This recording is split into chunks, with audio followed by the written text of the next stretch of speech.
ডরে ওদের সাথে কেউ কথা বলতো না। কিরে তোকে এই অবস্থা কে? 17 বছর ধরে তোরা খাইছত, তাও তোকে খাওয়ানোর স্বাদ মিটে না, তোরা আবার খাইতে আইসত। কি অন খান পাস না?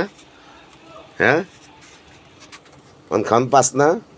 হ্যাঁ 17 বছর কত খাওয়ান খাইছত, খাইতে খাইতে খাইতে খাইতে খাইতে খাইতে তোকে অবস্থা মানে আড্ডি সার হয়ে গেছে। হ্যাঁ ওখানে যা, তোরা বহুত খাইছত, আর কত খাবি?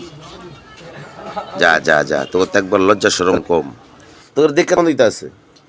হ্যাঁ হুগিয়ে গেছিস গা? আগে তো অনেক তেল তেল আসিলি, 17 বছর ধরে খাইছত। হ্যাঁ কি সুন্দর বেটার দোনা খারে রইছ। হ্যাঁ হ্যাঁ ওই আটটা গেছে গা, শরম পাইছ? তাহলে গেছিস গা? আয় আয় আয় আয় আয় আয়, কি খাবি? হ্যাঁ বহুত খাইছত 17 বছর ধরে। হ্যাঁ আয় আয় সামনে সামনে আয় আয়, বহুত খাইছত, শরম পাইছত? কথা কথা থাকে, শরম পাইছত? হ্যাঁ বেটার দোয়ান উঠে গেছিস গা খাওয়ানোর লেগে, 17 বছর ধরে বহুত খাইছত। আগে তো তোগুলো কথা কোয়া যায় না, তোরা কথা কইতে লইলি ঘেউ ঘেউ ঘেউ করতি। হ্যাঁ ওখানে কই গেল তো? 17 বছর ধরে খাইছস না, কই গেল তো? ডরাই না পাওয়ার, আর পাওয়ার নাই, শেষ।